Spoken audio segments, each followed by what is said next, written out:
আগামীকাল পবিত্র ঈদ উল আজহা। সারা দেশের ন্যায় ঢাকা মহানগরীতে যথাযথ ভাব গাম্ভীর্য ও ধর্মীয় উদ্দীপনার মধ্য দিয়ে পবিত্রভাবে উদযাপিত হবে পবিত্র ঈদ উল আজহা।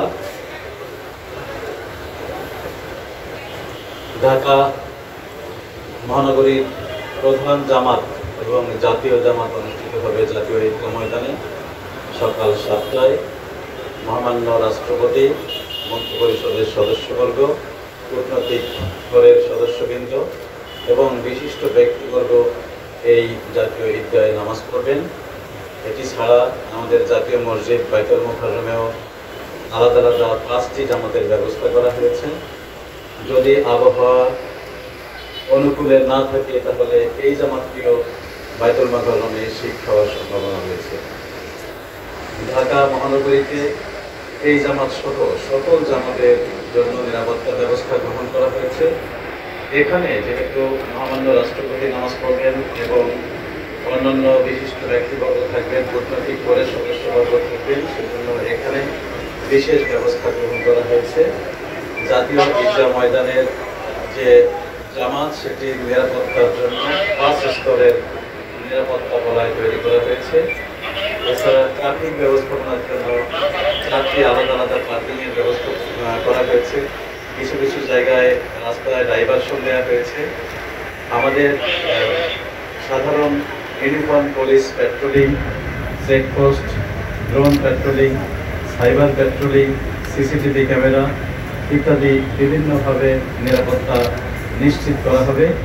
এটি ছাড়া আমাদের সহায়তায় র্যাবের সদস্যবর্গ থাকবে এবং শহরের বিভিন্ন জায়গায়ও র্যাবের পেট্রোল থাকবে। আমরা আশা করি কালকের যে ঈদের জামাত সেটি সুন্দরভাবে সুষ্ঠুভাবে অনুষ্ঠিত হবে। এটি ছাড়াও ঈদের আমাদের আরও কিছু চ্যালেঞ্জ রয়েছে। এটি কোরবানির ঈদ, সেজন্য সারা শহরে প্রায় 25 লক্ষ কোরবানির পশু কোরবানি দেওয়া হবে। সেক্ষেত্রে 2 সিটি কর্পোরেশনের পক্ষ থেকে যে ব্যবস্থাপনা রাখা হয়েছে, আমি নগরবাসীর প্রতি বিনীত অনুরোধ জানাচ্ছি সেই নিয়মকানুন মেনে কোরবানি দেওয়া এবং সেটির যে বর্জ্য সেটি অপসারণে সিটি কর্পোরেশনকে সহায়তা করা, পুলিশকে সহায়তা করা। এটি ছাড়া যে চামড়া সেটির ব্যবস্থাপনার জন্য এবার সরকারের পক্ষ থেকে বিশেষভাবে নির্দেশনা দেওয়া হয়েছে। পুলিশ এবং সিটি কর্পোরেশন যৌথভাবে সেখানে কাজ করবে, কোনোভাবে যাতে চামড়া পাচার হতে না পারে। এছাড়া কোনো দালাল ফড়িয়া চক্র যাতে এটিতে কোনো অব্যবস্থাপনা সৃষ্টি করতে না পারে সেজন্য পুলিশের পক্ষ থেকে ব্যবস্থা গ্রহণ করা হয়েছে এবং সকল থানাকেন্দ্রিক সেই ব্যবস্থাটি থাকবে। যে কোনো লোক এ ধরনের কোনো সমস্যার সম্মুখীন হলে আমরা অনুরোধ জানাচ্ছি তারা যেন সংশ্লিষ্ট থানায় যোগাযোগ করে।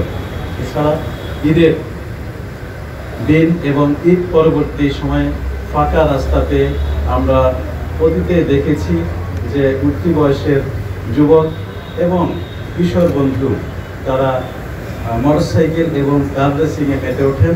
আমরা তাদের প্রতিও অনুরোধ রাখছি তারা যেন এই মরণ খেলায় প্রবৃত্ত না হন। আমরা অতীতে অনেক দুর্ঘটনার কথা জানি।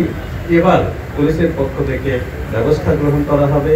বিভিন্ন রাস্তায় কিছু ব্যারিয়ার তৈরি করা হবে যাতে ফাঁকা রাস্তা পেয়ে তারা এই ধরনের রেসিং করতে না পারে। আমরা তাদের প্রতি যেমন অনুরোধ রাখছি, সাথে সাথে অভিভাবক মণ্ডলীর প্রতিও বিনীত অনুরোধ তারা যেন তাদের সন্তানদের এই ধরনের মরণ খেলা থেকে নিবৃত্ত করেন, বাধ্য করেন। আদারওয়াইজ পুলিশ বাধ্য হবে তাদের বিরুদ্ধে ব্যবস্থা গ্রহণ করতে।